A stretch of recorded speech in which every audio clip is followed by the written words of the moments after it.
À tous et à toutes, Bezat Hashem, Besrut Rabbeinu. Là, on étudie le jour, la nuit, bon, Hashem, la Torah du Tzaddik. Il n'y a rien de plus grand au monde que ça, c'est un mérite extraordinaire. Ashrenu matov chelkenu, umanayim yor alenu. Ashrenu matov chelkenu, umanayim yor alenu. Ashrenu matov chelkenu, umanayim yor alenu. Ashrenu matov chelkenu, umanayim yor alenu. Ashrenu matov chelkenu, umanayim yor alenu. Ashrenu matov chelkenu, umanayim yor alenu. Ashrenu matov chelkenu. ومنايم جوغلنو عشان ما تبغى الجنة ومنايم جوغلنو عشان ما تبغى الجنة ومنايم جوغلنو عشان ما تبغى الجنة ومنايم جوغلنو عشان ما تبغى الجنة ومنايم جوغلنو عشان ما تبغى الجنة ومنايم جوغلنو عشان ما تبغى الجنة ومنايم جوغلنو عشان ما تبغى الجنة ومنايم جوغلنو عشان ما تبغى الجنة ومنايم جوغلنو عشان ما تبغى الجنة ومنايم جوغلنو. Bon après-midi à tous, à toutes, Bezat Hashem. Alors, on fait le cours Bezat Hashem pour Refoua Shlema de tous les malades.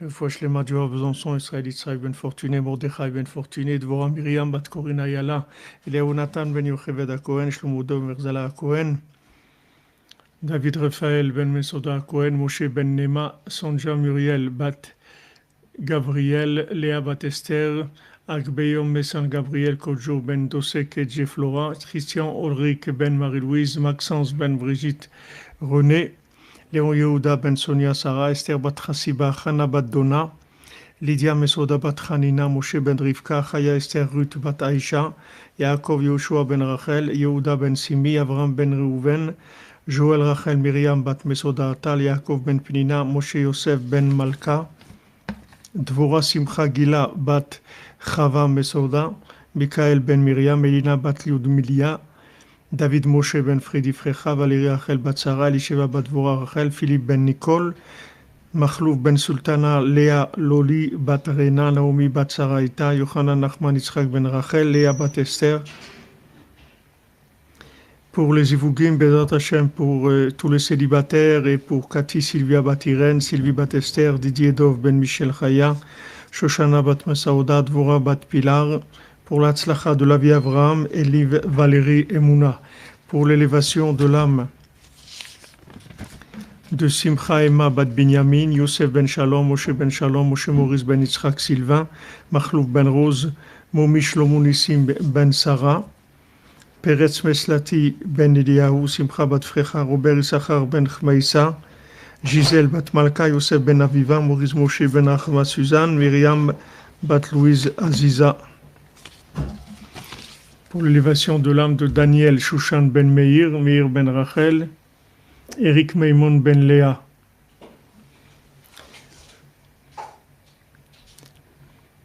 Pour les Ivougim, Bezat Hashem, tous les célibataires, pour Fradji Chai, Fredi ben Bachla, Rachel Chaya Colette, Eliyahu ben Merzouk Shalom, Ruben ben Patricia, Melissa Mazal bat Myriam, Nathaniel ben Barbara, Sarah bat Sarah Nelly, Shoshana bat Mesoda, Léa Zora Mira bat Batsheva, Yehuda ben Stella, Rachel bat Esther, Shirley Dvorah bat Sarah.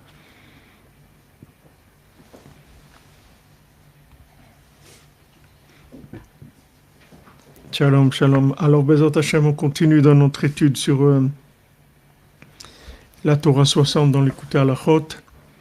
Et on avait vu hier que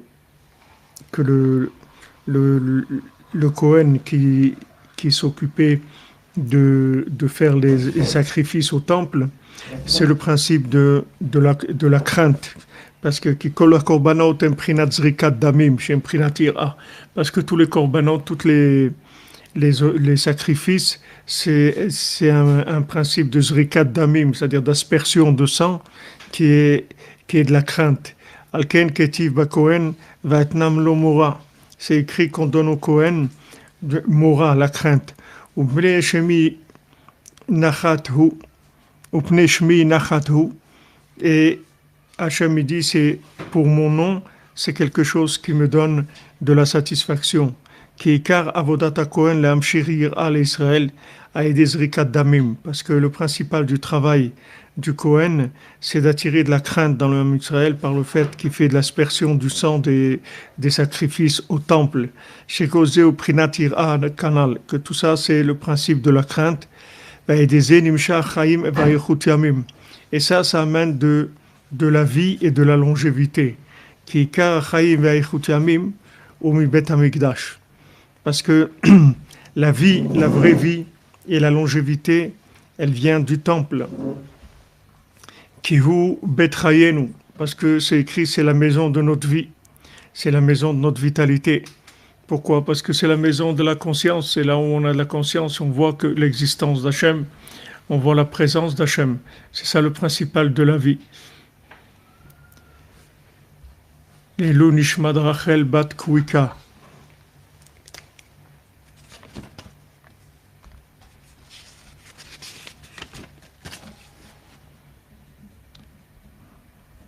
Rachel Bat Kuika. שנשמת הצורה בצורה חיים.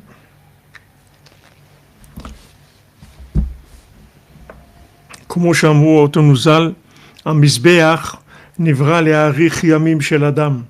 Nos sages, ils ont dit que le misbéach, là où on fait on fait les sacrifices, l'autel où on fait le sacrifice, il a été créé pour allonger la vie de la personne.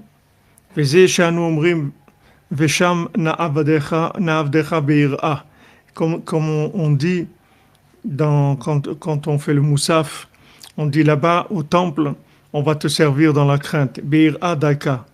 Pourquoi on dit précisément dans la crainte? Parce que au temple, c'est là-bas où il y a le principal de la crainte. La crainte, c'est la prise de conscience, le date, la mémoire qui donne cette crainte-là. Vezeu kimeolam shanim kadmoniot, comme c'est écrit, comme avant et comme les années qui sont passées. Prinat va'arval Hashem minchat Yehuda v'Yerushalayim kimeolam shanim kadmoniot. Comme c'est écrit, et ça sera agréable pour Hashem l'offrande de Yehuda et de Jérusalem, que comme les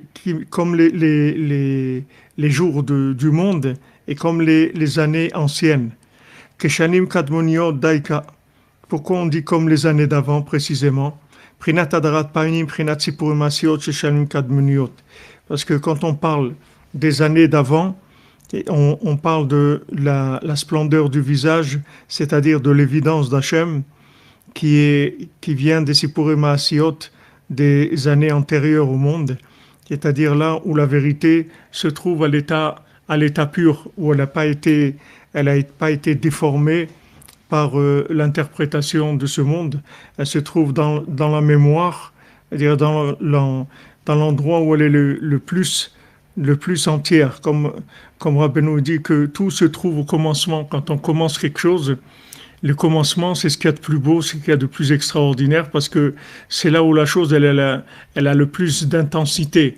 Après, on commence à vivre la chose, à faire des choses, ça commence à rentrer dans les contingences matérielles, etc. Ça perd de son idéal, de la puissance. Mais au début, c'est toujours les choses les plus puissantes, elles sont toujours au début. Donc, il y a le début, le commencement du commencement, c'est-à-dire quand il y avait les contes, avant même qu'il y ait la Torah, avant même qu'il y ait la création.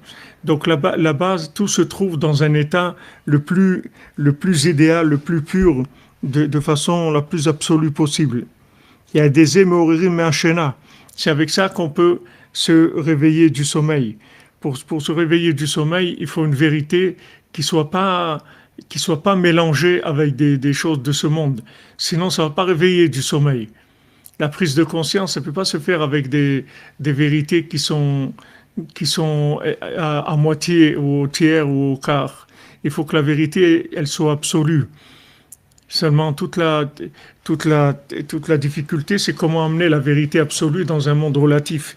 Donc ça, c'est le travail du tzaddik, comme on l'a vu cette nuit, que que maintenant le tzaddik, tout son travail, c'est nous transmettre une vérité qui soit absolue dans un vêtement qui soit entièrement anodin. C'est-à-dire que le vêtement, il traduit pas du tout l'intérieur. Et nous-mêmes, on est comme ça.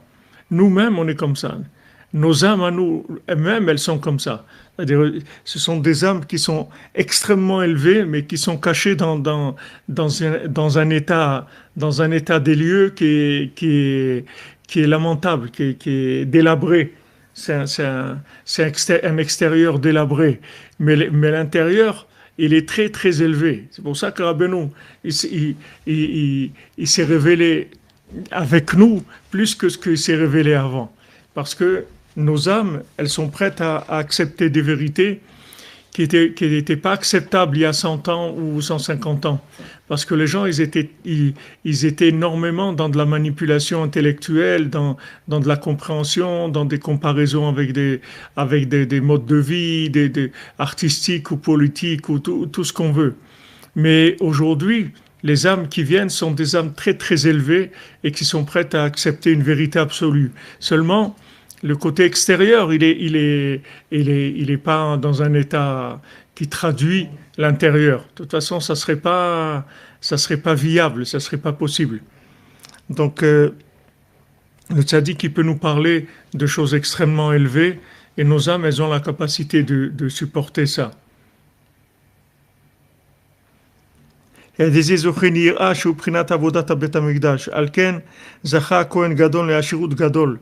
pour ça que le Kohen, il avait une grande richesse. C'est-à-dire qu'il était le Kohen Gadol, il était plus grand que ses frères, les autres Kohanim, et il avait la richesse de Gdusha, c'est-à-dire qu'il avait cette richesse qui permettait la hitbonenut, qui permettait la réflexion, l'approfondissement dans la Torah.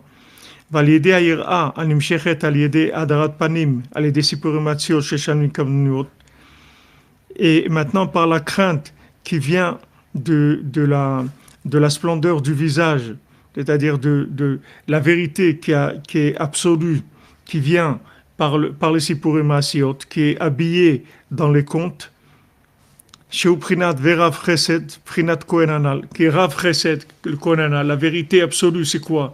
C'est que Hachem est bon et Hachem est miséricordieux. C'est ça la vérité absolue. Et donc, pour se rendre compte que Hachem il est miséricordieux, il faut se trouver dans un état qui, comme on dit, qui fait pitié. Sinon, comment on va savoir que Hachem il est miséricordieux? Si chacun vient avec sa Cadillac et son chéquier et son chauffeur et tout va bien, alors quelle miséricorde? Il a pas besoin de miséricorde. Donc il faut que la personne elle fasse pitié, c'est-à-dire qu'elle soit dans un état de mendicité. Et à ce moment-là, elle va révéler la miséricorde d'Hachem. Et ça, c'est l'absolu. Mais comme maintenant, nous, on se trouve dans le clipat de Esav. Et Esav, c'est un anti... Esav, c'est un anti-mendicité, puisque Esav, lui, il accepte absolument pas le côté défaut. Lui, il veut des hommes parfaits, des hommes réussis, des hommes qui sont dans une apparence et dans un... Tout, il faut que ce soit parfait. Le Rav Besançon, Chéché, nous avait dit que en Amérique, quand il y avait des enterrements, pour pas que les gens soient choqués quand il y avait le mort devant la famille, alors ils avaient une espèce de petite machine en dessous le mort, un petit appareil qui faisait bouger le mort comme s'il respirait, pour pas que ça choque de voir quelqu'un comme ça d'immobile. Parce qu'on a l'habitude de voir quelqu'un qui est allongé, alors il respire, il a sa poitrine qui bouge un petit peu. Alors vous avez une petite pompe comme ça en dessous, en dessous le mort, qui faisait qu'on a l'impression qu'il est normal, pour pas que ça choque. Alors toute la société de Esav, c'est ça, c'est de paraître parfait dans la compréhension, dans ses diplômes, dans son état, etc. Et ça, c'est le contraire c'est le contraire des Sippurim Asiot, parce que les Sippurim Asiot, ils sont venus pour te révéler qu'Hachem, en fait, il est que miséricordieux. Comment tu vas connaître Hachem en tant que miséricordieux? C'est ça sa nature, son visage, son vrai visage. Comment tu vas savoir qu'il est miséricordieux? Le jour où tu vas comprendre que tout s'obtient par la prière, par la mendicité. Qui beti beti ma maison, c'est une maison de prière pour tous les peuples. Le jour où vous allez comprendre que tout s'obtient par la prière, et c'est la seule chose qu'Hachem il attend de nous, c'est la perfection, la prière, comme elle dit la Gemara, le Talmud il dit, Alvaï, que la personne elle prie toute la journée. Et Rabbeinu dit, pourquoi les gens ils m'aiment pas, pourquoi les gens ils sont éloignés de moi, parce que je suis venu enseigner la prière au monde, et les gens ils sont pas d'accord avec la prière. Les gens ils sont pas d'accord. Pourquoi? Parce que dès que tu viens prier, ça veut dire que tu es un raté. Tu es un raté. C'est ça ce que ça veut dire. Les mendiants, c'est des ratés. Homeless, il est homeless, il n'a pas de maison, il a raté sa vie. Hein, on vient, on lui donne une pièce, un truc, et voilà, c'est tout. Mais c'est un raté, c'est pas l'image de la société. Hein? C'est le plus bas de l'échelle. Ouais, c'est pas l'image que Esav il veut montrer. Esav il veut montrer des gens, des artistes de cinéma, des gens qui en extérieur, soi-disant parfaits, et en fait qui sont dans un état vraiment lamentable. Mais il faut tout cacher, il faut montrer que tout va bien. Il n'y a pas c'est ça, Esav. Tandis que si pour Maïsiot, les 7 mendiants, ils t'apprennent, ils te disent, regarde, la perfection, c'est d'être plein de défauts et de prier. C'est ça la perfection. Donc ne t'attends pas à ce que ça soit du tout quelque chose de brillant et de parfait et tout. Il faut que tu sois dans un état lamentable et que tu pries, que tu mendies Hachem. Ça, c'est la perfection. C'est la perfection. C'est-à-dire, je peux pas vivre sans toi, sans te prier. Tfila lakel chaya, et la prière à Hachem, c'est ma vie. Voilà, il y a de l'orgueil, des préjugés, toutes sortes de choses qui sont chez Esav, qu'il n'accepte pas. Il n'accepte pas l'échec. Mais il faut savoir que notre réussite, c'est l'échec d'Hachem. Notre échec, c'est la réussite d'Hachem.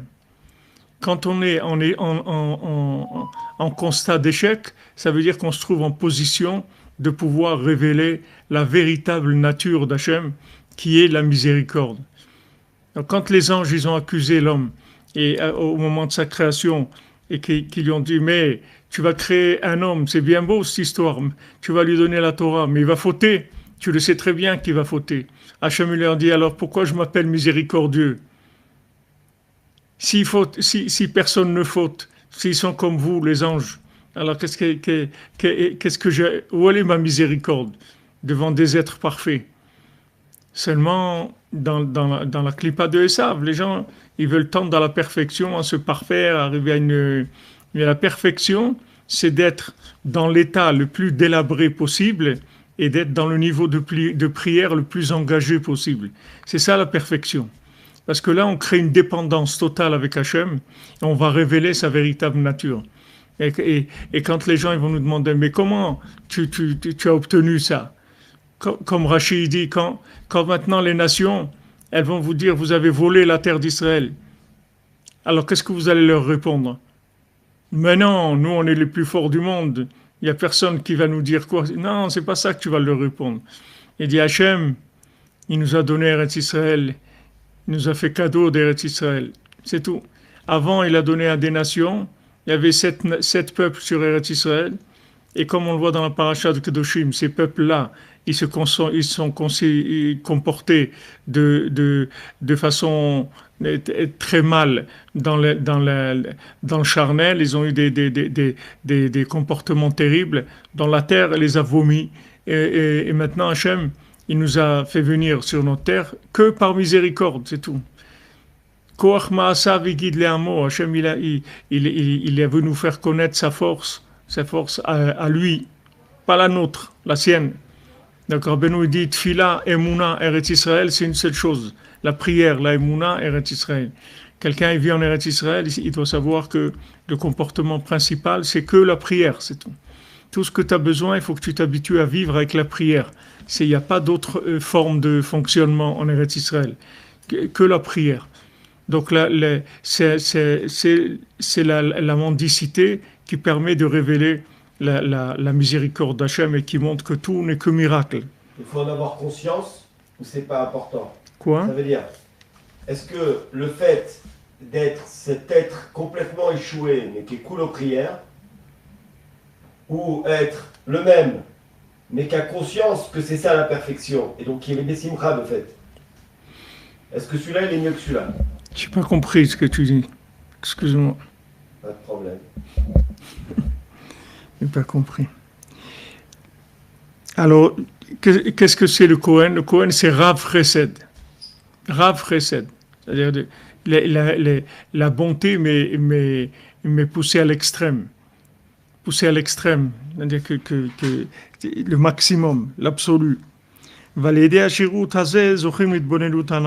Donc maintenant, quand il y a cette richesse-là qu'il avait le Kohen, il était obligé d'avoir cette richesse pour avoir un esprit large, un approfondissement de la Torah qui aille très loin. Et l'approfondissement de la Torah qui aille très loin, c'est comprendre, c'est que tout n'est que miséricorde. Une fois que tu as approfondi, que tu es arrivé au bout de la déduction de tout ce qui est compréhensible dans le monde, tu vas comprendre que Hachem, il est que miséricordieux, c'est tout. Qu'il n'y a rien d'autre que de la miséricorde.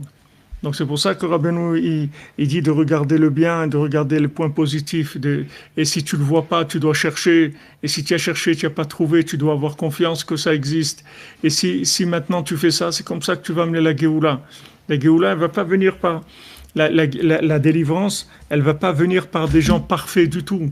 Au contraire, ça va en descendant, comme il dit mon ami Eli Cohen dans la chanson, ça descend, ça descend, ça descend. C'est-à-dire que ça descend, les générations, elles descendent, ça descend des choses de plus en plus bas, de plus en plus bas. Donc ne t'attends pas à voir des êtres parfaits qui vont sortir. Mais par contre, il va sortir de ça des mendiants parfaits, des gens qui vont arriver à être des handicapés totaux, pas parce qu'ils sont handicapés essentiellement, parce qu'ils sont handicapés au point de vue fonctionnement, parce que le monde ne peut pas correspondre à la grandeur de leur âme. Donc ils sont automatiquement handicapés, comme tous les sept mendiants. Il dit, tu crois que moi je suis aveugle? Je ne suis pas aveugle du tout. Mais comme il n'y a rien à voir ici, alors comme je regarde rien, alors tu as l'impression que je suis aveugle, mais je ne suis pas aveugle du tout. Mets-moi dans un monde meilleur, un monde de perfection, tu vas voir que j'ai une vue extraordinaire. Mais dans ce monde, dans l'état où il est, alors j'ai l'air d'un aveugle. Mais je ne suis pas un aveugle du tout.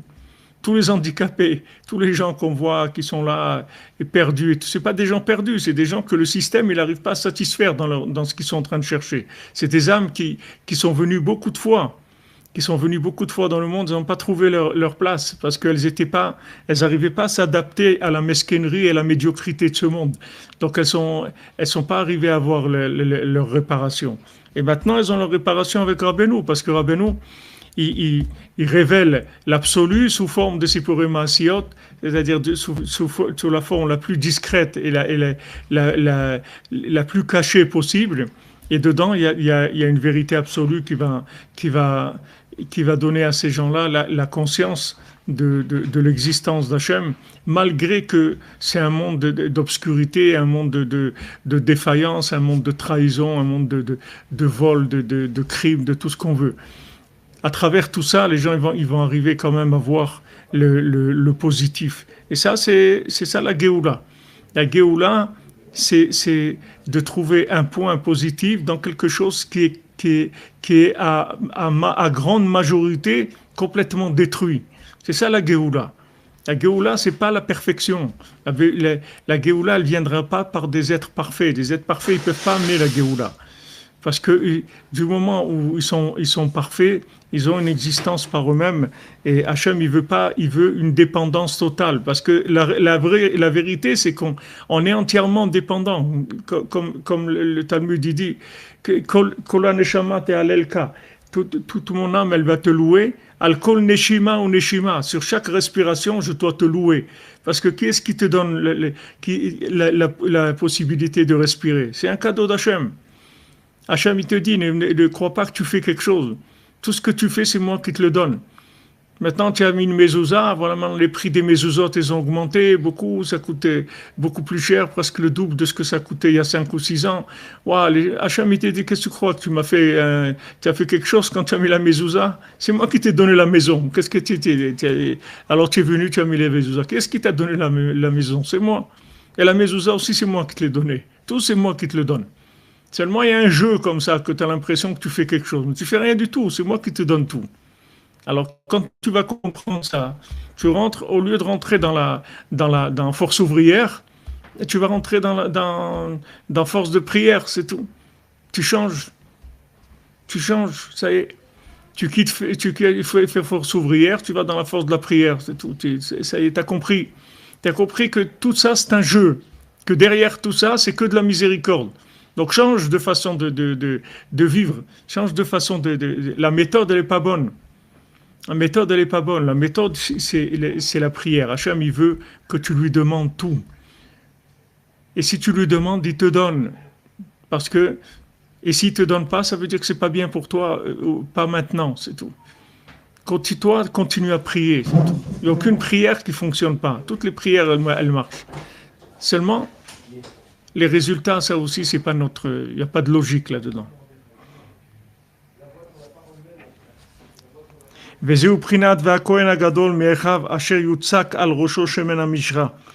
ce qui est écrit le Kohen Gadol, le grand Kohen, le grand prêtre, le plus grand de ses frères, que sur sa tête va être oint l'huile d'onction, va être versée l'huile d'onction. Ça,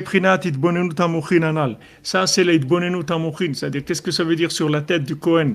Il y a l'huile d'onction. Ça veut dire qu'il va avoir une bina spéciale, c'est-à-dire une capacité de déduction qui est très très profonde. Il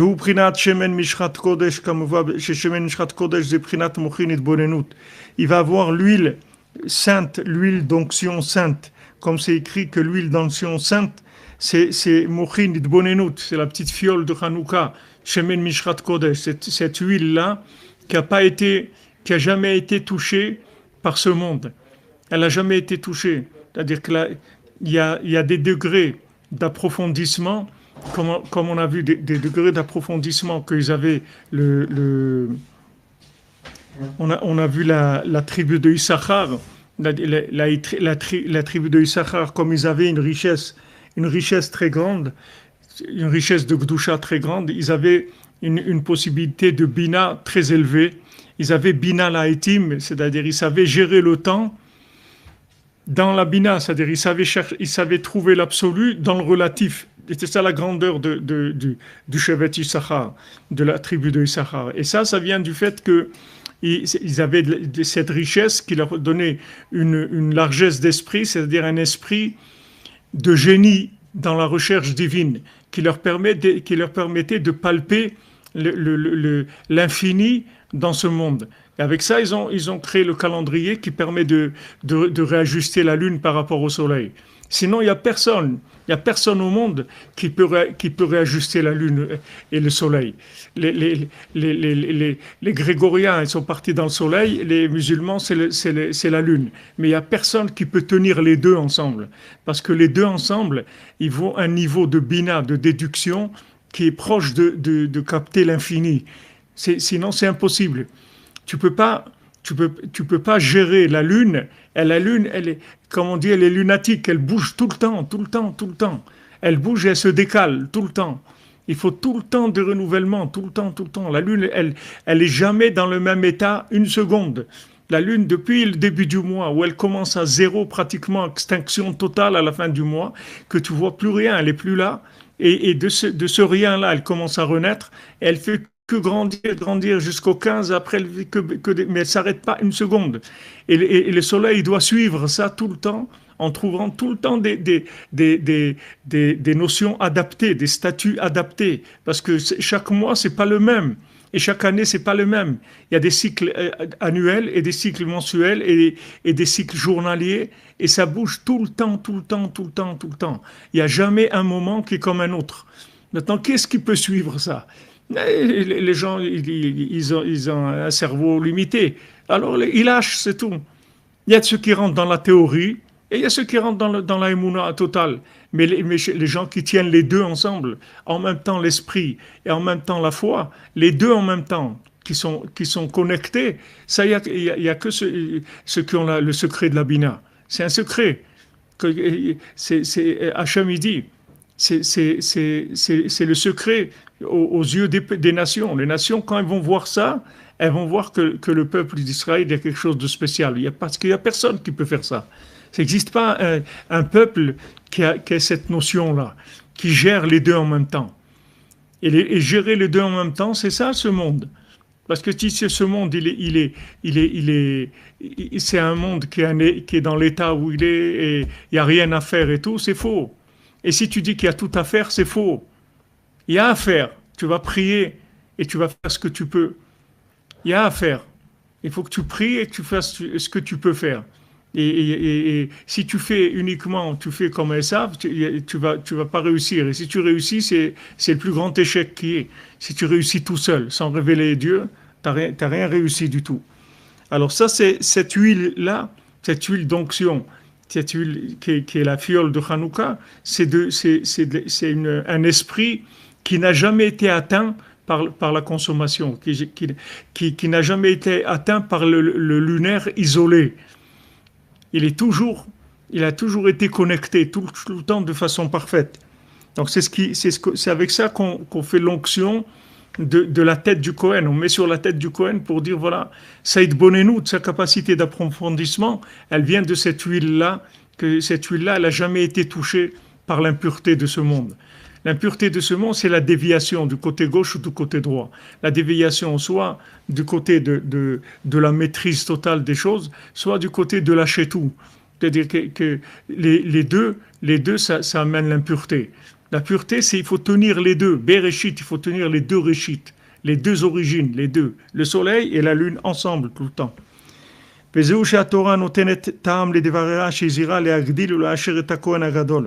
C'est pour ça que la Torah, elle donne des explications à ce qu'elle demande quand elle dit il faut que vous enrichissiez le Kohen Gadol. Il ne faut pas que le Kohen Gadol il soit pauvre. Comme Rabbeinu dit dans le début du Sippurei Maasiot, le tzaddik, il lui faut tout l'argent du monde. Kol hon de alma, il a besoin de tout l'argent du monde. Pourquoi? Parce que plus le tzaddik, il va avoir de l'argent et plus son esprit, il va être large pour pouvoir avoir itbonenu ta Torah, pour pouvoir trouver les secrets de la Torah. Quand c'est écrit le Kohen Gadol Me'echav, qui est le plus grand de ses frères, nos sages nous disent il est devenu grand de ses frères, de la richesse de ses frères qui l'ont enrichi. Il faut que vous enrichissiez le Kohen. Il faut l'enrichir, comme dans Sippurei Maasiot, dans le Berger et le Hani. C'est-à-dire, quand il voulait se marier avec la fille du pauvre, parce que c'était un chidouche extraordinaire, mais maintenant, elle était exceptionnelle, elle avait une intelligence, une beauté, tout qui n'était pas de ce monde.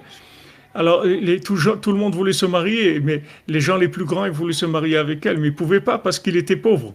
Donc, qu'est-ce qu'ils ont fait? Ils l'ont rendu riche. Ils l'ont rendu riche, mais ils l'ont rendu fou à lui, parce qu'il n'avait pas les récipients pour ça, parce qu'il s'est déconnecté de sa femme à un moment. À un moment, il a commencé à devenir riche, comme la plupart des hommes. La plupart des hommes qui deviennent riches, qui partent d'un état moyen et qui deviennent riches, ils se déconnectent de leur femme. C'est le standard de ce monde, c'est comme ça.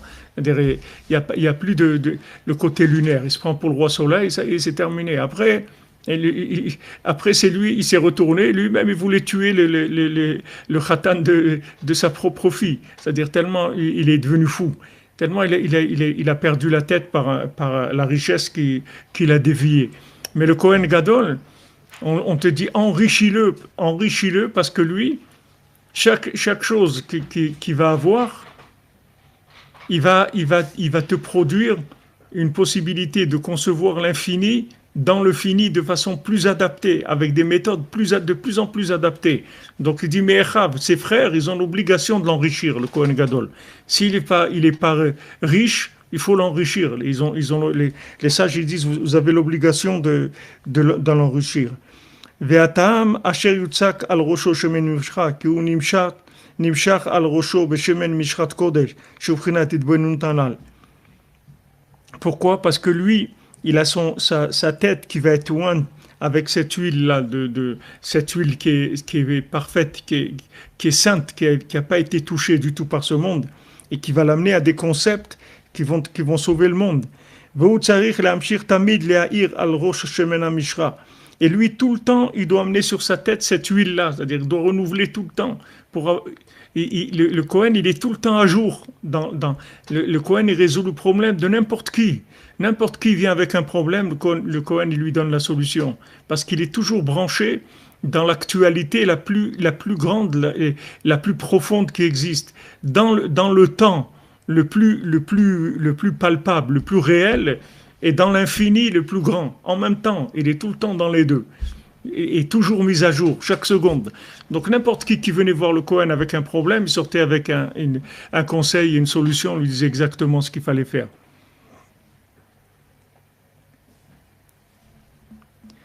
Prinat itbonenut hanal, prinat veshemen al roshecha al yichsar, comme c'est écrit dans Kohelet, dans le roi Shlomo, que l'huile sur ta tête, elle ne doit jamais s'arrêter. Donc ça parle du Kohen Gadol. Uzachal et Ashirut Gadol. Donc le Kohen Gadol, il avait une très grande richesse.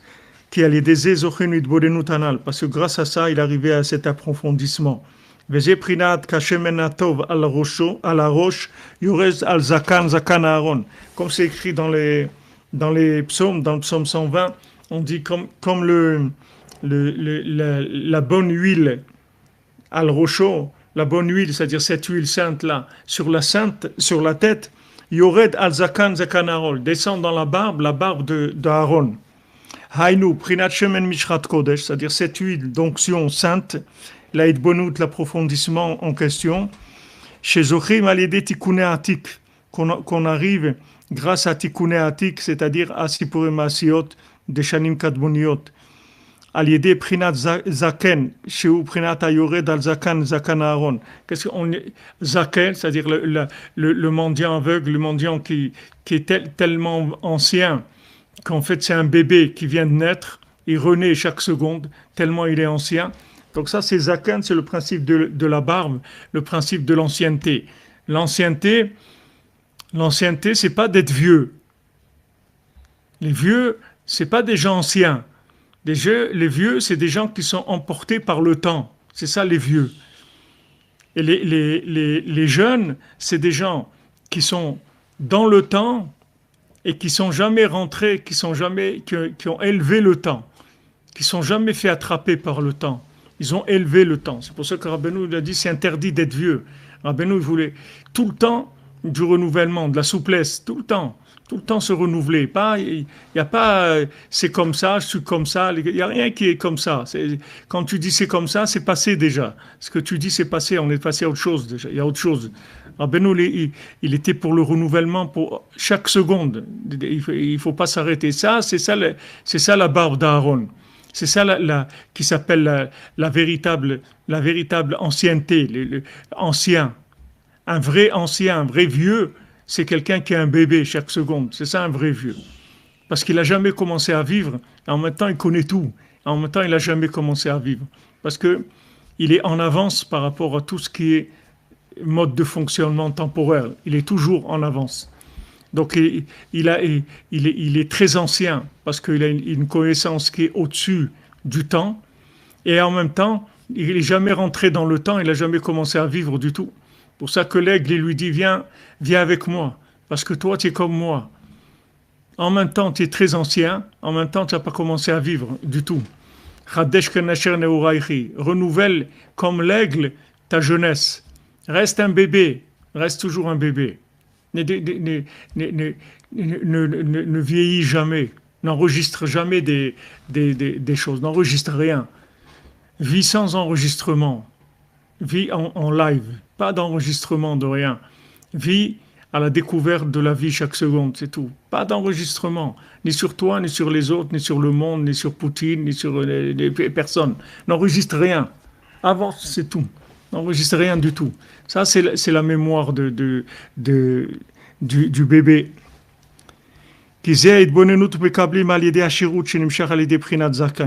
Donc, cet idbonenut, cet approfondissement, on la reçoit par la richesse qui vient de ce principe de l'ancienneté. Comme la rosée du Hermon qui descend sur les montagnes de Tzion. Kisham tziva Hashem et abracha chaim, parce que là-bas Hashem a ordonné la bénédiction, la vie. Hainu shefa u bracha gdola, c'est-à-dire une grande abondance, une grande bénédiction. Prinat ashirut gadol, une très grande richesse.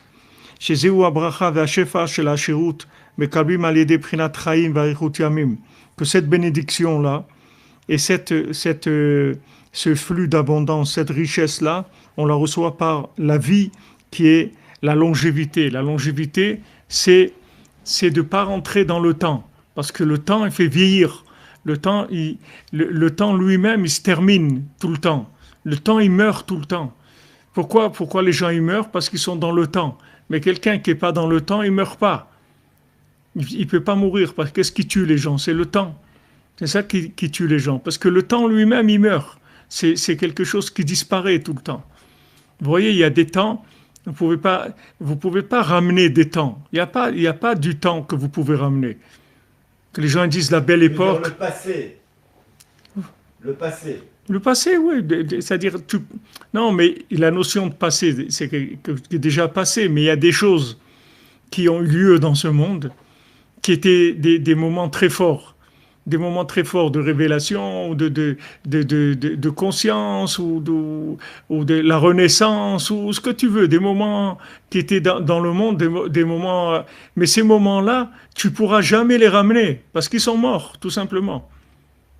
Ils sont morts, et les gens qui étaient dedans, ils sont morts aussi avec eux.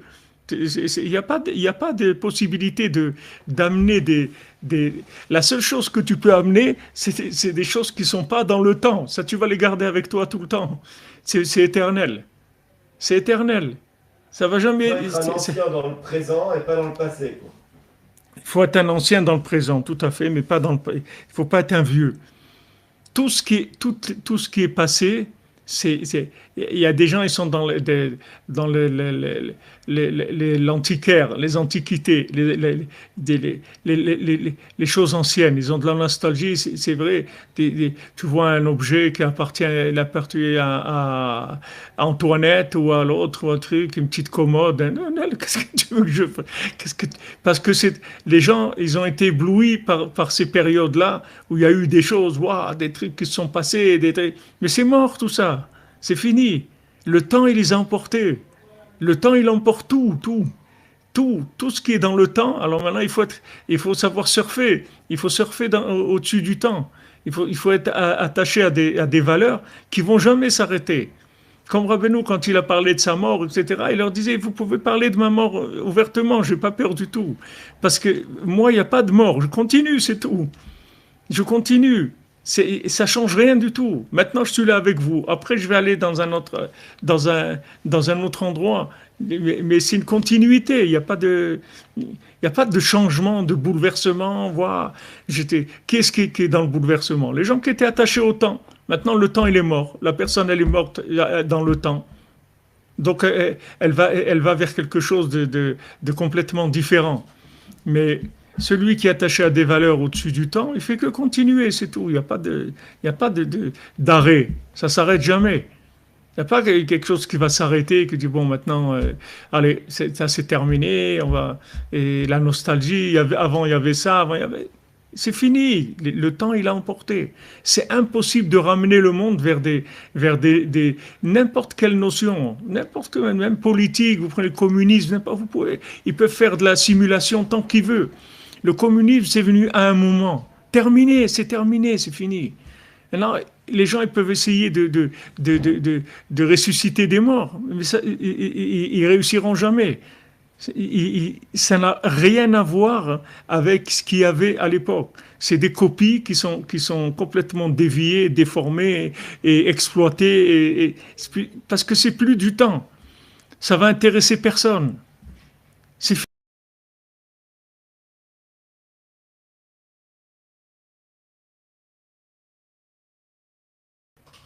Les gens ils veulent du nouveau tout le temps du nouveau, tout le temps, tout le temps.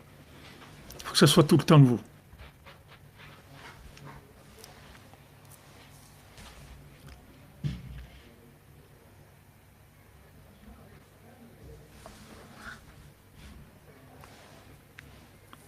האנושי והאורה הגדול ומבונן יהודה מבחינת יראה.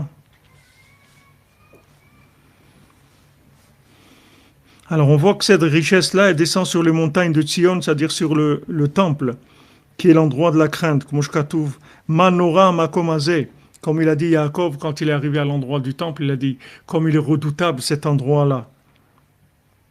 Kisham Tziva Hashem et Abracha Chaim, parce que là-bas, Hashem, il a ordonné sa bénédiction, c'est-à-dire la vie. Ki Kar Abracha Ve'ashefa Shel Hashirut, Tziva Hashem Sham Daika. Parce que le principal de la bénédiction, du flux de la richesse, Hachem il l'a donné précisément à cet endroit-là. Et maintenant, quand vous voyez cet endroit-là, qu'est-ce qu'il y a à cet endroit-là? Il y a des mendiants, il y a des 3-4... Vous allez la nuit à Chatzot, là où la Shrina, elle est là, dans sa plus grande splendeur, dans sa plus grande révélation. Qu'est-ce qu'il y a? 3 appelés, de tondus. Qu'est-ce qu'il y a là-bas? Des gens, des gens de tous, les quelques dizaines de personnes qu'il y a là-bas. Qu'est-ce que c'est?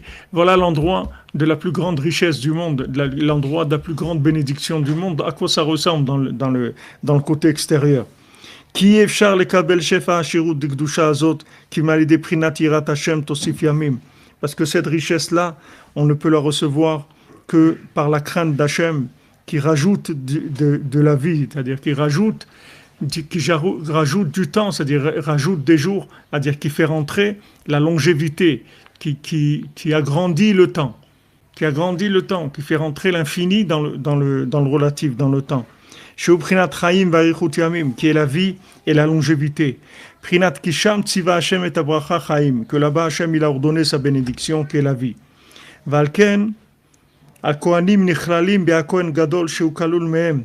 C'est pour ça que tous les Kohanim, Kol Kohanim s'incluent dans le Kohen Gadol, qui est le plus grand d'eux. Alken Gam Shara Kohanim Rubam Kekulam Zachou Le'ashirut Gadol Dikdusha. C'est pour ça que les Kohanim, en général, la plupart, ils étaient riches. La plupart des Kohanim.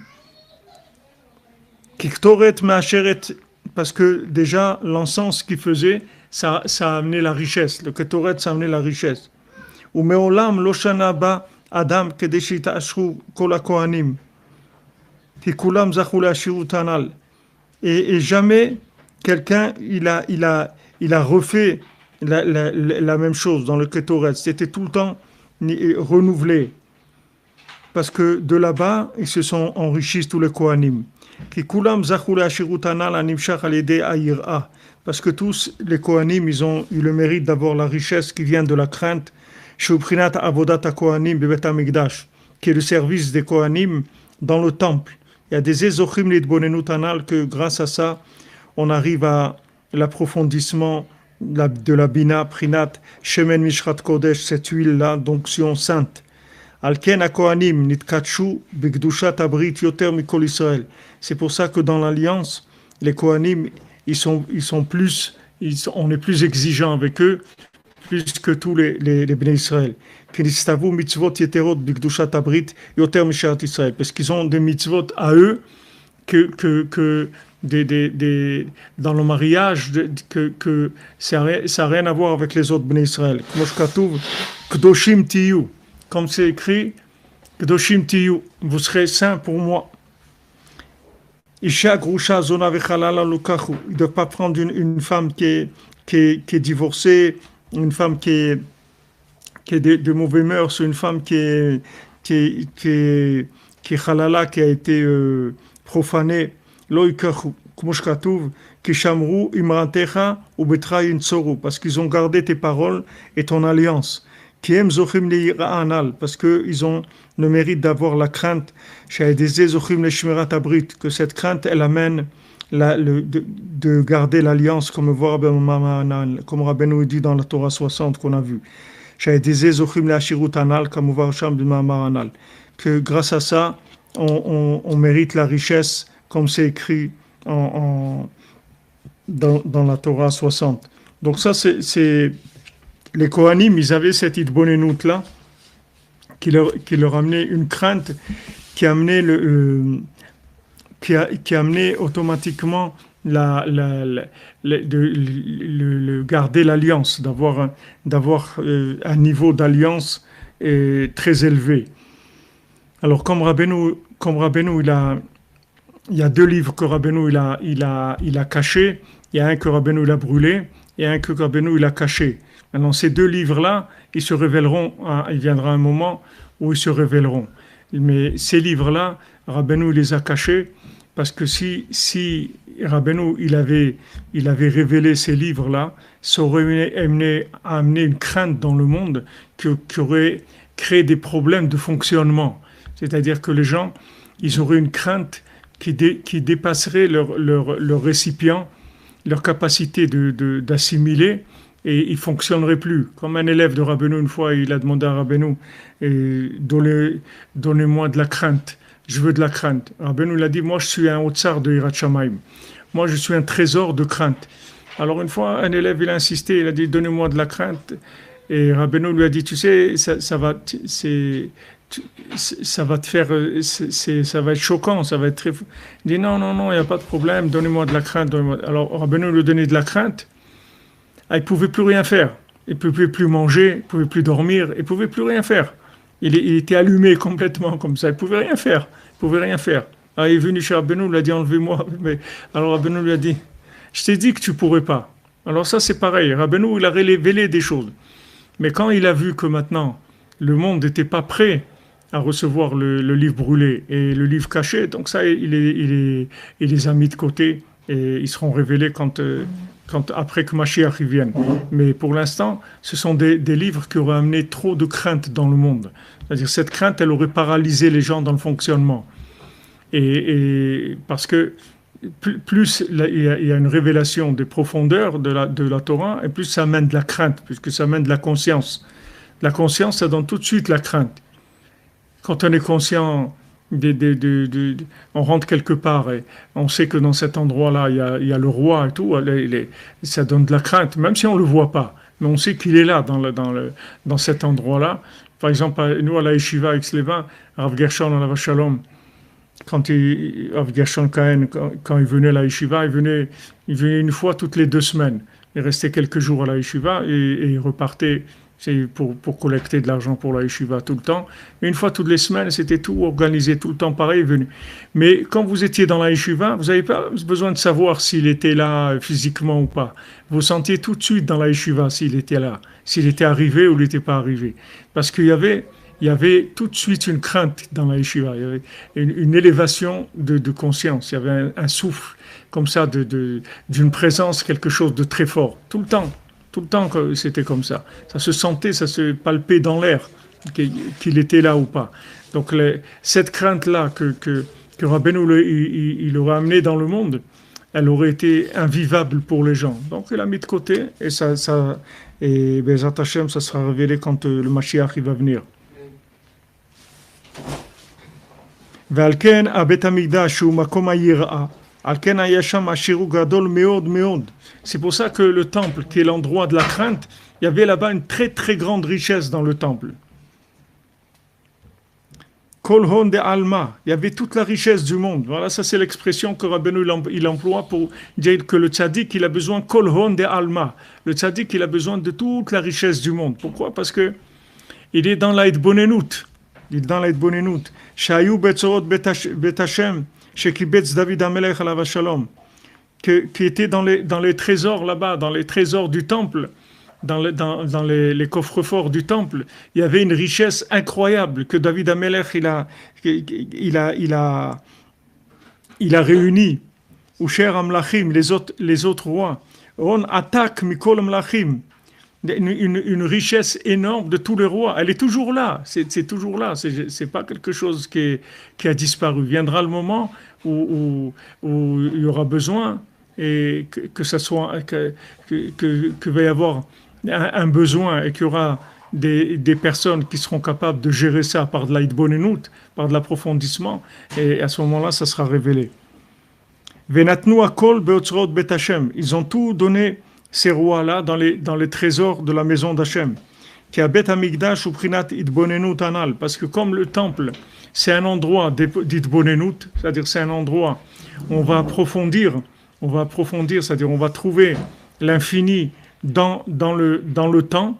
Donc il y a besoin de grandes richesses. Shenikra Kodesh, parce qu'il s'appelle saint. Donc maintenant, au niveau, comme la Gemara le dit, dans le Talmud dit dans Brachot, tout celui qui a de la conscience, c'est comme si le temple il avait été construit de ces jours. C'est-à-dire que, en fait, qu'est-ce que c'est le temple? C'est un endroit qui émet, c'est un émetteur de conscience. C'est ça le temple. Quand tu rentres dans le temple, tu prends conscience qu'Hachem il existe, tout simplement. Qu'il y a Dieu, qu'il est là, et que tout est calculé. Quand tu fais une faute, tu amènes un sacrifice, et quand c'est les 3 fêtes, tu amènes des offrandes pour Hachem. Tu viens pour voir Hachem, tu amènes Korban Reya, que Hachem il te voit, et que toi tu viens voir Hachem. C'est-à-dire tout c'est pour augmenter la conscience. C'est ça mais vous voyez qu'aujourd'hui on nous pousse à l'aïdbonenout par le fait que parce que nos yeux ils voient rien du tout. C'est-à-dire nos yeux ils voient que des bêtises, ils voient rien de l'état extérieur. Il est complètement délabré. Vous voyez l'endroit du temple, le Tamikdash, qu'est-ce qu'il y a? Des pierres délabrées avec des lumières dessus la nuit. Voilà, c'est tout. Qu'est-ce qu'il y a là-bas? Au point de vue cinématographique, il n'y a rien du tout. Il n'y a rien. Mais il faut de l'aïdbonenout. S'il y a de l'aïdbonenout, alors à ce moment-là, vous sentez une présence. Mais dans le côté extérieur, il n'y a rien. Donc c'était obligé qu'au temple, il y ait une richesse de quelque chose d'extraordinaire, une très très grande richesse. Kol hon de alma, toute la richesse du monde. Pour amener là-bas de la idbonenout. C'est pour ça que David Amelech et les rois, ils ont magasiné de la richesse. C'était pas pour être pour consommer, c'est pour se faire des maisons en or ou de la consommation. C'était pour la idbonenout, pour que cet endroit-là il puisse amener un approfondissement dans la bina. Alors la richesse qui était au temple, elle vient de la grande crainte qu'il y avait dans cet endroit-là. Voilà, des gens ils veulent de la richesse et tout. Alors, et la crainte d'Hachem, tu vois de la richesse. La crainte, ça amène la richesse. Travailler sur la crainte, ça amène la richesse. Shaitasham, comme Manora Makomazé, comme on a dit, qu'il a dit Yaakov, qu'est-ce qu'il est redoutable cet endroit-là. Alken hayu yoshuvim sham shiveim sanhedrin shayu megalim kol hashivim panim shel Torah. Donc au temple, il y avait là-bas la lishka où étaient les sanhedrin, et il y avait 70 anciens qui étaient tout le temps là-bas et qui révélaient les 70 facettes de la Torah sans arrêt. Qui kol davar akaché yavimunehem. Dès qu'il y avait une question, ils allaient là-bas, les gens. Kisham hayu meirib kol hashivim panim shel Torah shel dezechnit bonenut. Là-bas, il y avait les 70 facettes de la Torah qui éclairaient sans arrêt. Donc, il n'y avait aucune question que quelqu'un il avait qui repartait bredouille. N'importe quelle question, on lui répondait. Parce qu'ils avaient les 70 facettes de la Torah qui étaient en live, en permanence. Et donc, qui permettaient tout le temps de révéler, de donner le conseil qu'il faut au moment où il faut pour la personne dans sa situation, etc. Donc c'était vraiment un endroit de délivrance totale. Aujourd'hui, tous les gens ils sont bloqués, ils savent pas quoi faire. Comment je fais ça et comment je fais ci, et comment je fais l'autre et ça bloque. Les gens ils sont bloqués, ils n'ont pas de conseils. Comme Rabbeinu dit, Taknenu be'etzat tova milefanecha. Comment il faut dans la prière de Harvit, quand on dit donne-nous le bon conseil, Rabbeinu dit combien il faut là-bas insister dans ce passage-là, combien on a besoin de conseils aujourd'hui. Mais avant, tu n'avais pas besoin, tu allais là-bas, tu as un problème, tu allais là-bas, tu demandais, tu disais tout de suite, voilà, fais comme ça, c'est tout. Il y a rien de caché. C'est-à-dire tout de suite, ça roulait. Nimtsa Shakohen et Prinat Kol Tikunim Anal. Donc le Kohen lui représente tous les tikkunim dont on a parlé dans la Torah 60. Chez Aliadam Zochim la Shirut Dikdusha, que grâce à ces tikkunim là, c'est-à-dire de ces réglages là, on arrive à la richesse dans la sainteté. Et des Zochim Lidbonenut Anal, qu'avec ça on arrive à l'approfondissement. Vaken Petel Chamor, Dainu Holada Rishona Shel Chamor. C'est pour ça que Peter Chamor, c'est-à-dire le premier-né de l'âne, chez Zeprinat Ashirut, qui est la richesse, puisque c'est Chomer, c'est la matière. Prinat Veyaldala Ramche Anemar Sham Besof Amar, que l'a enfanté Ramche, qui est ramené dans cette Torah-là. À la fin, Prinat Issachar Hamor Garam, que Issachar, que lui, il avait la richesse, il avait toute la Atir Benechassin, il était riche en biens. Il faut maintenant faire passer le statut de premier-né de l'âne sur un agneau ou un mouton et le donner au Kohen. Avec ça, on amène du Kohen la richesse de Gdusha. C'est pour ça que la Torah, elle a obligé tout le monde à donner au Kohen, à donner de donner une partie, le Maaser, au Kohen, au Lévi, des parties de ce qu'on gagne pour que la richesse, elle soit pour la Bonenout, pour que ce qui reste, ça nous permette d'approfondir. Rashi, al-Pasuk, Ze ou Peter Chamor Tivde Bese, et Rashi l'explique sur ce verset-là, où la Torah, elle nous dit, voilà, quand tu vas avoir un premier-né d'un âne, il faut le racheter avec un agneau. Les filles Nimshelu Bechore Mitzraïm le Chamorim, parce que les premiers nés d'Égypte, on les compare à des ânes. Pourquoi on les compare à des ânes? Parce que c'était la recherche de la puissance économique, c'est tout. Comme aujourd'hui, tous ces gens, toutes ces puissances-là qui cherchent, ça s'appelle des ânes. Des ânes, ça veut dire que c'est des gens qui cherchent le pouvoir avec l'argent. Par Makat Bechorot, le côté premier-né des ânes, il est disqualifié, il n'est pas... Quand il y a eu Makat Bechorot, ouais. C'est pour ça qu'il y a eu l'agneau pascal, c'est-à-dire c'est la transformation de ça, du Bechor de Mitzraïm en Bechor Israël et en Géoula, par le fait qu'on a pris cette richesse-là et on l'a donné au Kohen, parce que en fait, quand on est sorti d'Égypte, même tout ce qui nous a été proposé par l'Égypte de prendre la richesse, on ne voulait pas. Hachem, il a demandé à Moshe Rabbeinu, dis-leur d'accepter, parce que ça ne nous intéressait pas du tout. Quand on est sorti d'Égypte, on était dans une telle bina, grâce à Moshe Rabbeinu, que l'argent lui-même, tout ça, c'était pas, il n'y a personne qui voulait ça. Mais Hachem, il a dit non, il faut prendre, il faut que vous preniez cette richesse-là. Parce que cette richesse-là, ça va être leur capacité après de garder cet approfondissement qu'ils ont eu maintenant grâce à la lumière de Moshe Rabbeinu.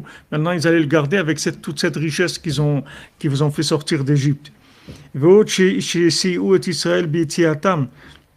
Et en plus, ils ont aidé les Bnei Israël dans leur sortie. She'en lecha echad mi'Israël shelo natal arbe chamorim mi'Mitzrayim. Il n'y a pas eu un seul qui est sorti d'Israël qui n'a pas pris beaucoup d'ânes d'Égypte. C'est-à-dire, les ânes d'Égypte, ils sont sortis avec eux. She'en lecha echad mi'Israël shelo chamorim mi'Mitzrayim te'unim mikaspam vezahavam shel Mitzrayim. Que ces ânes-là, ils étaient chargés d'or et d'argent des Égyptiens. Les Égyptiens, c'est eux qui leur ont donné. Ils disaient, Prenez les ânes chargés avec toute cette richesse-là. Ushne ata'amim em echad. Maintenant, ces deux explications, c'est-à-dire en même temps que Hachem il a tué les premiers-nés d'Égypte et qui sont sortis avec des ânes qui sont chargés d'or et d'argent, c'est une seule chose en fait, dit Rabbi Nathan. Ki chada beidach talia, parce que un il dépend de l'autre. Ki pidion peter chamor ou bishvil letaken amamon ve'ashirut. Parce que maintenant le fait que je fais le rachat du premier-né de l'âne, c'est pour arriver à la richesse dans la sainteté. Chez Ashirut Dikdusha, pour que la richesse, elle soit dans la sainteté, c'est-à-dire qu'elle serve à pouvoir déduire la présence divine, l'infini dans la matière. C'est à ça que d'avoir un esprit tellement large qu'il est capable de voir l'infini dans c'est à ça que ça sert la richesse. Vezeu sheperesh Rashi, she'apidion ou bishvila ashirut, she'utsu mitzrayim. C'est ça que Rashi l'explique. Il dit que maintenant le pidion, c'est-à-dire le rachat du premier-né de l'âne, c'est pour la richesse qu'ils ont fait sortir d'Égypte. Al achamorim, sur les ânes, qui chamor ou prinat ashirut, parce que l'âne, ça représente la richesse.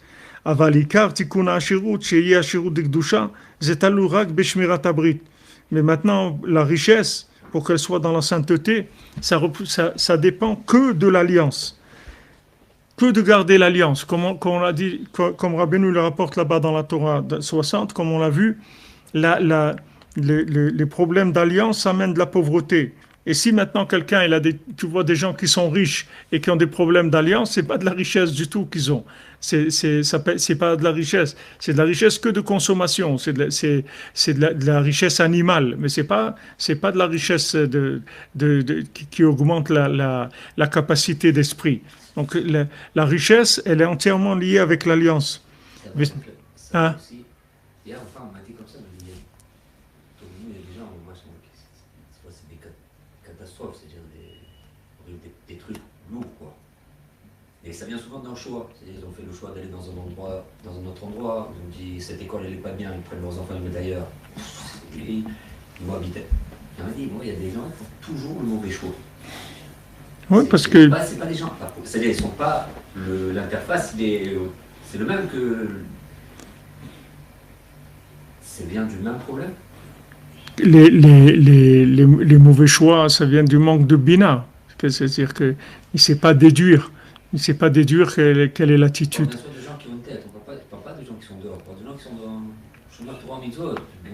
Oui, mais ça ne veut rien dire Torah Mitzvot. C'est pas parce qu'il est dans Torah Mitzvot qu'il a de la bina. Tu as bien vu les vaccins, tu as bien vu ce qui c'est. La bina, c'est un autre inyan legamré. C'est pas la chokhma. La chokhma, c'est une chose. La bina, c'est autre chose complètement. C'est pas. La chokhma, c'est. C'est lié à ça ou c'est autre chose, c'est un autre problème? Non, c'est lié toujours à l'alliance. C'est-à-dire le problème de la bina, il est toujours avec l'alliance, parce que l'alliance, c'est elle qui donne la bina. C'est-à-dire que Yosef, c'est lui qui permet l'interprétation des rêves. C'est-à-dire parce qu'il a l'alliance. Comme il a l'alliance, il se laisse pas avoir par l'image. Il lui raconte ça, c'était comme ça et tout. Il dit non, c'était pas comme ça. Voilà comment c'est ça et ça et ça et ça. Parce que il a l'alliance, donc il voit clair. Même si c'est dans un monde d'images, d'émotions et de tout ce que tu veux. Et il voit exactement le message. Ça lui vient de Yosef Hatzadik, de la bina qui vient du Tikkun Abrit. Vezeprinat Yetziat Mitzrayim. C'est ça toute la sortie d'Égypte, qu'on est délivré de l'exil d'Égypte, qui est Ervat Haaretz, qui est la nudité du monde, c'est-à-dire qui est le problème de l'alliance. Prinat Asher Besach Hamorim Besaram chez Zeneimar Abgam Abrit. Quand on dit que la chair, c'est de la chair d'âne, ça s'appelle des problèmes dans le charnel, dans les mœurs. C'est pour ça que la richesse, on l'appelle chamor. C'est un peu choquant. Pourquoi on appelle âne, la richesse? On pourrait donner un nom un peu plus noble que ça. On appelle un âne. Qui efchar les scot la shirut dikdusha ki im kishemachniim mishabrim prinat chamor prinat tumat mitzrayim. C'est-à-dire qu'on peut pas avoir de la richesse dans la sainteté si d'abord on repousse pas, on répare pas l'impureté de l'Égypte, qui est le problème de l'alliance. D'abord, on annule les problèmes de la ta'ava, du brit, et à ce moment-là, on a la richesse. Prinat Issachar Chamor Garam, comme c'est dit pour le chevet de Issachar, que eux, ils avaient Chamor Garam, c'est-à-dire qu'ils avaient élevé complètement la richesse. C'est pour ça qu'on appelle Peter Chamor, c'est-à-dire qu'on va faire le rachat du premier-né de l'âne, parce que l'Égypte, ils étaient comparés à des ânes, c'est-à-dire étaient comparés à de la richesse qui n'a rien à voir avec la recherche de l'infini dans le monde. C'était même le contraire, c'est-à-dire c'est l'opposé complètement. C'est-à-dire la richesse de Sitra Achara, c'est le développement du temps et de la consommation. Il dit time is money. L'argent, le temps, c'est de l'argent. Et n'oubliez pas ce que Rabbi Nathan nous a dit, le sar de Mitzrayim, le prince de Mitzrayim, c'est Esav. Il ne faut pas croire que c'est Ishmaël. Le sar de Mitzrayim, c'est Esav.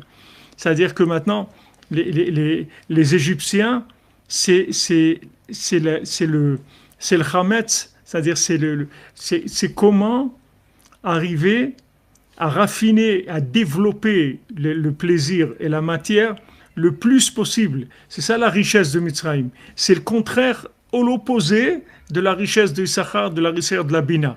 La richesse de la Bina, c'est comment trouver dans le temps, dans la matière, comment je trouve l'infini. Alors je fais de la galette, la matière, je la rends plate comme de la galette, et je mets pas dedans du tout de l'air de ce monde pour chercher l'infini. Puisque la galette, c'était de la manne. On voit que dans le calcul quand ils ont compté 40 ans de la manne, ils ont compté aussi la galette qu'ils ont sortie d'Égypte, c'était aussi de la manne. C'est-à-dire c'était aussi du pain divin.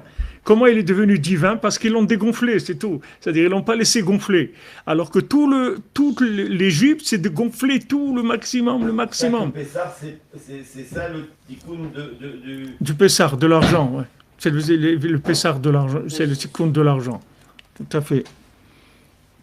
C'est-à-dire qu'en plus que chacun, il a pris, c'est un grand tikkun, parce qu'ils ont pris cette richesse-là, et ils l'ont sorti d'Égypte. C'est-à-dire qu'ils l'ont emmené vers la Bina, vers Israël, vers le pays de la Bina, de la Emouna et de la Bina.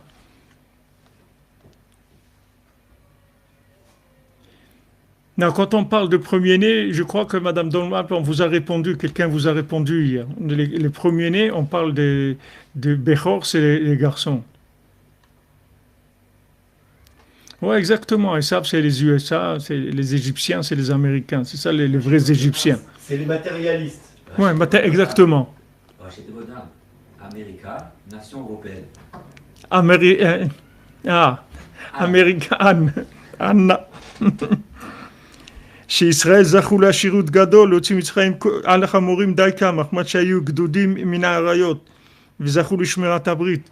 Parce que les Bnei Israël, ils ont eu l'alliance, ils ont eu la circoncision, il n'y a jamais eu d'adultère en Égypte.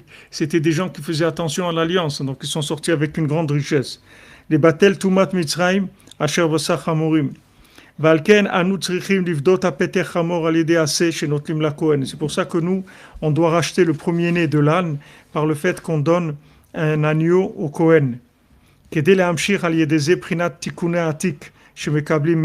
Pour pouvoir attirer sur nous Tikkuné Atik, c'est-à-dire le mendiant aveugle, Sipurim Masiot Sheshanim Kadmoniot, on l'amène du Kohen, Zeprinat Shmirat Abrit, que ça c'est le principe de garder d'alliance. C'est ce qui va amener la richesse de Gdusha. C'est-à-dire on donne le maaser, la tzedaka, on donne au Kohen. Avec ça, on est zoché de Tikkun Abrit, comme Rabbeinu dit que les lettres de Keri, c'est Yakar, c'est-à-dire que les mêmes lettres que Keri, Keri qui est la semence en vin, alors les mêmes lettres que Keri, c'est Yakar, c'est-à-dire précieux, précieux. Donc la richesse, c'est le contraire du problème de l'alliance. Qu'Israël metiatam mitzrayim zachou le'ashirut gadol, parce que les bénis Israël, quand ils sont sortis d'Égypte, ils ont une grande richesse. Comme Hachem il a dit à Abraham Avinu, ils vont être esclaves là-bas 400 ans, mais ils vont sortir avec une grande richesse. Tout ça, c'était uniquement pour obtenir la hitbonenut, la bina, c'est-à-dire la possibilité de déduire l'invisible. C'est ça la bina. Comme Rabbeinu, Rabbeinu, il a amené dans le monde la bina, c'est-à-dire la possibilité de déduire l'invisible. C'est pour ça que Rabbeinu, il n'a pas voulu laisser un rébé après lui ou quoi que ce soit de visible pour que ça soit que de la déduction, c'est tout. Parce qu'aujourd'hui, la vérité, elle peut être que déduite, elle ne peut pas être comprise. Ils avaient besoin de recevoir la Sainte Torah dans laquelle il y a la hitbonenut, cet approfondissement. Ils avaient besoin d'une grande richesse. C'est pour ça que la richesse, ils l'ont sorti précisément sur des ânes. Ils auraient pu sortir des chevaux, ils avaient des chevaux en Égypte aussi. Non, des ânes précisément. Prinat Hamor Garam, c'est-à-dire que le principe du chomer, c'est-à-dire de la matière, dans sa forme la plus rustre, la plus lourde possible. Valken itkadesh apete Hamor v'doto bese la Kohen. C'est pour ça que dès qu'il y a un premier-né d'un âne, il devient saint, c'est-à-dire on doit amener cette sainteté de premier-né sur un agneau, et cet agneau-là, on le donne au Kohen. Pourquoi sur les autres animaux, on ne fait pas ça? Sur les autres animaux impurs? Sur les autres impurs, non. Ah bon? Je pense pas. Je pense pas que sur un... Alors c'est spécifique à l'âne. Ouais, on fait la pas. La forme la plus brute. Si tu as le premier d'un lion, tu fais pas. Premier-né d'un lion, non, tu fais pas. Incroyable. Un alligator, peut-être. Hein? Un alligator. Premier-né d'un lion, non. Pourquoi un kéves? Un quoi? Pourquoi un kéves? Il a dit tout à l'heure. Je l'ai dit, pourquoi on est podé auto d'Afka sur un agneau? Ah oui, ça on a étudié hier avant-hier, c'est-à-dire tout le niat de l'agneau, c'est le principe. D'abord, c'était la Vodazara de l'Égypte, c'est-à-dire que c'était tout le niat de l'agneau, c'était leur Vodazara. Mais il explique là-bas que le mouton, c'est le niat de la laine. C'est le niat de la laine. C'est-à-dire que on avait vu ça avant-hier que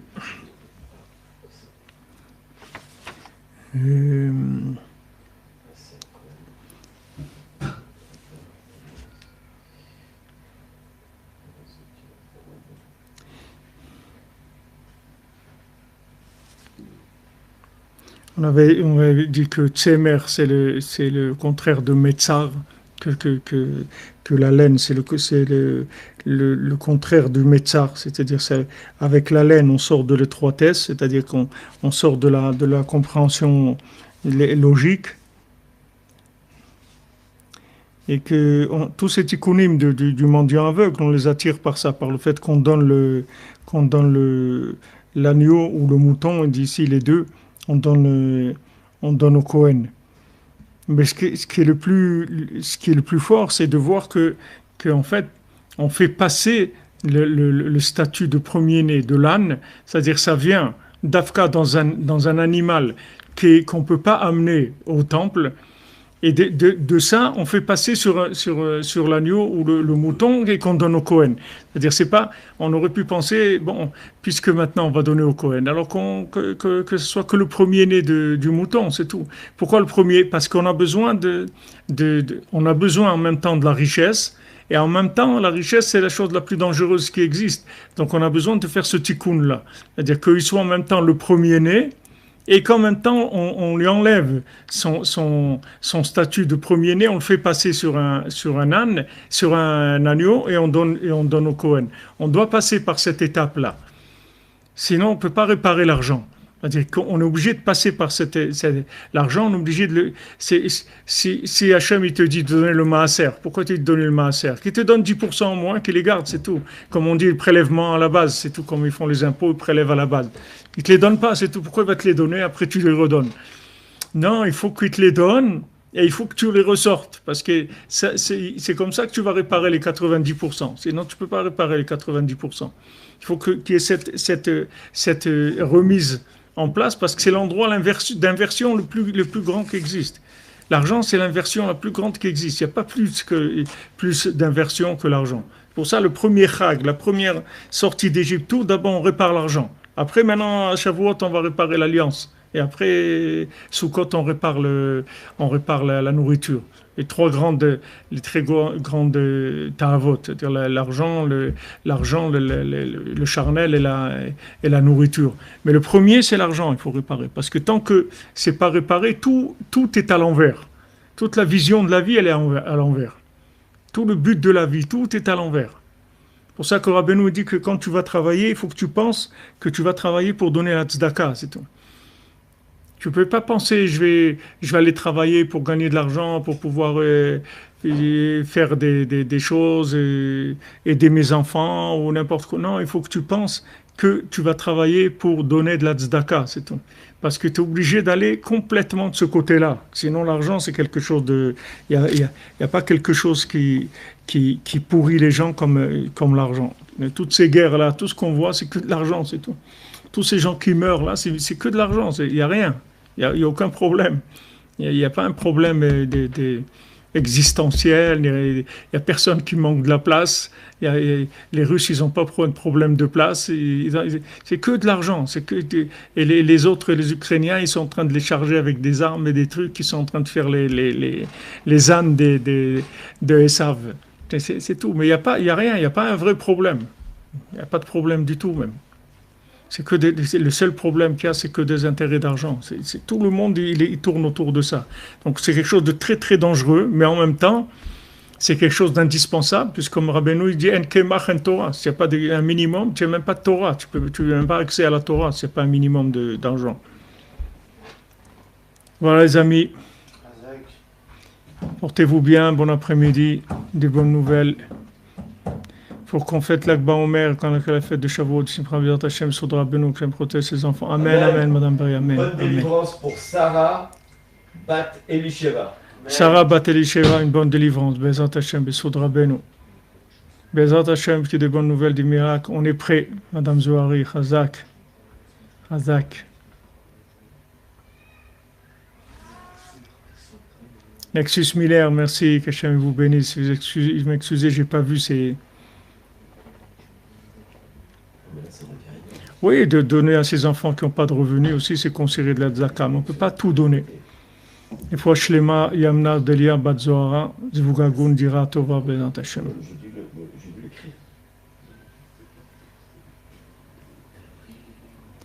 Ok, Zenou Eric, il va se remplir ton compte, B'ezrat Hashem. Ne te fais pas de soucis. Voilà les amis. Portez-vous bien, bon après-midi. Ashreinu madavkelkenu, umanayim yoralenu. Ashreinu madavkelkenu, umanayim yoralenu. Ashreinu madavkelkenu, umanayim yoralenu.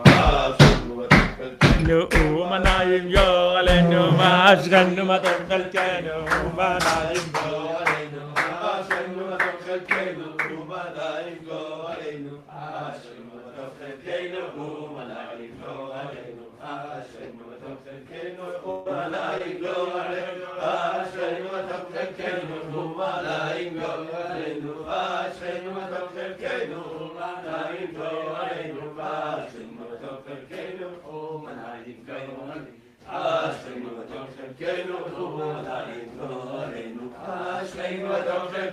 umanayim yoralenu. Ashreinu madavkelkenu, umanayim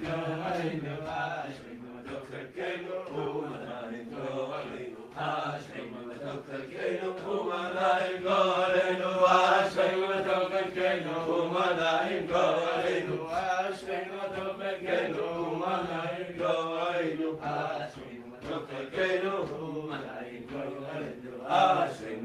חלקנו, ומנעים גורלנו, אשרינו מה טוב חלקנו. ומנעים גורלנו, אשרינו מה טוב חלקנו. ומנעים גורלנו, Bon après-midi les amis.